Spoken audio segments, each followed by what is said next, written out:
Hello, and welcome to yet another interesting episode of Edelweiss Money Connect podcast, your quick fix on investment book summaries.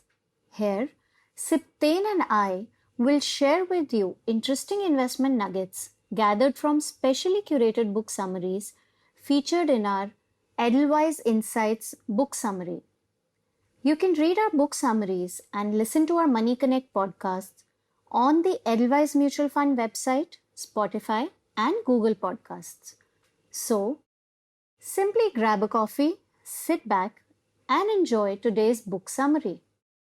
From the wise words of Benjamin Graham and a peek into the millionaire's world, we now move to a closer turf. Today, we will understand the important role that our behavior plays in influencing our investment decisions and impacting our investment journey. Are you your worst enemy when it comes to investing? Are your biases getting in the way of you achieving your financial goals? James Monteir answers these questions in The Little Book of Behavioral Investing with an attempt to help people overcome their behavioral barriers that impact their investment journey. You know, Neha, investing is as much a science as it is an art. Thus, optimal investment decisions can only be made if there is a balance between the right brain and the left brain. Let's start with a simple quiz. A ball and a bat together cost $1.1. Now, if the bat cost $1 more than the ball, then can you tell me the cost of the ball? Should it be $0.1? Unfortunately, you are wrong. The correct answer is $0.05. But don't feel bad. According to Montier, most people would have arrived at the same answer. The fact that most people would have said $0.1 has got to do with how our brain thinks and makes us jump to conclusions. According to some psychologists, our brain processes information in two ways, using two systems, the X system and the C system. The X system is more emotionally oriented and impulsive. It is the brain's default mode of operation that comes into play automatically and effortlessly for generally quick responses. Everyone who answered the bat and ball question incorrectly was using the brain's X system. On the other hand, the C system of thinking is the more logical approach. Interestingly, the C system is also lower than the X system. So all those who answered correctly probably took a step back and made a deliberate effort to let the C system influence them. I suppose this is the reason why we often let our behavioral and emotional biases overcome investment decision making. That's right. Most of us have a high sense of esteem and inner abilities to make the right decision. This also makes us overly optimistic about the outcome of our decisions. However, such a thought process clearly falls in the X system of thinking and discourages us from thinking logically. From an investment perspective, over optimism can be a bane. Investors should ask themselves, why should I own this stock? Rather than, why shouldn't I own this stock? The right investment decisions are made when investors are skeptical and use their C system of thinking to find the logic in their investment decisions. Consider this: after a heavy meal, you promise yourself to never overeat again. However, your resolve is broken the next time you are hungry. What does this indicate? I think this clearly highlights our inability to predict or control our future behavior, especially in an environment of emotional stress. Correct. This is referred to as empathy gap. When it comes to investing, empathy gap can lead to massive losses. To avoid making mistakes due to empathy gaps, Montier advises the strategy of pre-commitment to plan your investment when you're not agitated and the markets are stable. Another behavioral bias that can be detrimental to optimal investment decision making is overconfidence. Various studies have found out that on an average, experts tend to be more overconfident and that humans tend to confuse confidence with skill. For example, studies have shown that the doctors predict that they would be right around 90% of the time, while in reality, they were right just 15% of the times. Why do you think such a disparity exists?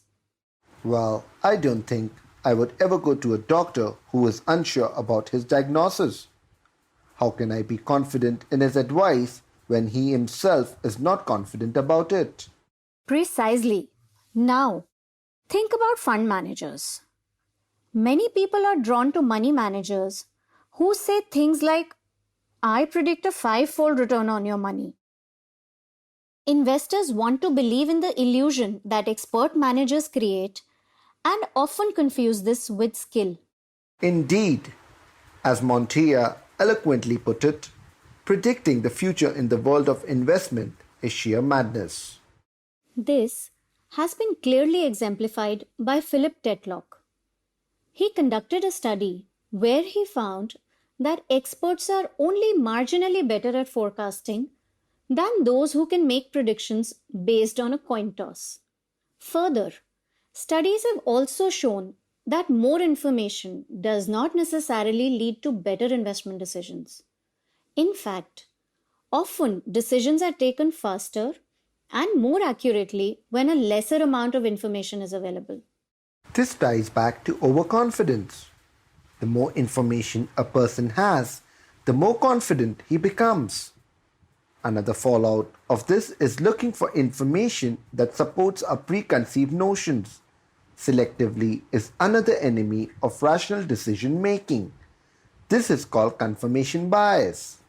Investors who are looking to overcome this bias should actively seek information that can prove their analysis wrong. This way, they can ensure that the logic they are applying is free of bias. Furthermore, analysis and investment decisions need to be revisited regularly. A trap that the not so successful investors fall into is the sunk cost fallacy, which makes them stick to an earlier position or decision simply because a lot of time and money had been invested into that decision. Now, let's talk about bubbles. Not the frothy, colorful kind, but the ones that can take the shirt off your backs. A bubble, in its strictest sense, is defined as price movement that is at least two standard deviations away from the trend. Bubbles are actually predictable surprises that explode into crisis because of our biases. Now, moving on to perhaps the most important lesson of all, the need for action. In the 1950s and the 1960s, the average holding period of stocks on the NYSE by investors was about 7 to 8 years. However, subsequently, the average stock holding period on the NYSE reduced to just 6 months. Being myopic and thinking only for the short term is the biggest issue plaguing the investment world today. Most people see inaction as a bad thing. When the markets are moving and prices are swinging, doing nothing can seem like a big mistake. However, investors must remember that the opposite of action bias is not inaction, but patience. Patience and discipline are the best friends of an investor. However, by doing nothing or holding on to your stocks, you might realize that you are going against the crowd or the herd. This can be difficult and can make you anxious. I think, again, the role of the C system comes into play. That's right. To be contrarian, you have to activate your brain's C system, which requires deliberate effort. However, a degree of caution is also required. As optimists holding a high period of self-esteem, most of us tend to think of ourselves as contrarian when we are not. This comes from a lack of introspection of our actions. To summarize the key takeaways from this book, first, most investors succumb to behavioral biases because they let their X system, that is, emotional, rule over their C system. Second, a dominating X system can lead to overconfidence bias that can come in the way of optimal decision making. Third, overconfidence makes us believe that we have more skills than other and hence can make better investment decisions. However, this is seldom true. Fourth, instead of asking themselves, why shouldn't I own this stock? Investors should ask themselves, why should I own this stock? Fifth, investors should not equate more information with better investment decision making. Too much information can be a bane for investors. Instead, investors should look for the relevant information while making investment decisions. Sixth, inaction in the market can be a good thing. Stay focused on your long term goals, even if your actions are contrarian. Lastly, get your C system to think consciously to avoid the biases. At the end of the day, avoiding behavioral biases can be challenging and requires a great deal of focus and discipline. While investors should constantly endeavor to overcome these biases, they must also consider investment vehicles that can assist them in this journey. From that perspective, mutual funds can become a good choice for investors.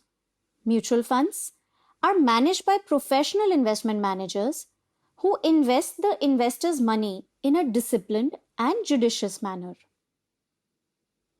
Investment decisions are based on certain rules and mandates that are clearly articulated in the scheme information document. This disciplined approach can help investment managers avoid behavioral biases and make optimal investment decisions. By investing in mutual funds, investors can benefit from this approach. To listen to more such interesting book summaries, don't forget to tune in to the next episode of our Money Connect podcast, where we will reveal how your environment can nudge you into making better investment decisions. Further, these podcasts are also available on the Edelweiss Mutual Fund website, Spotify, and Google Podcast for you to listen, learn, and enjoy as per your convenience.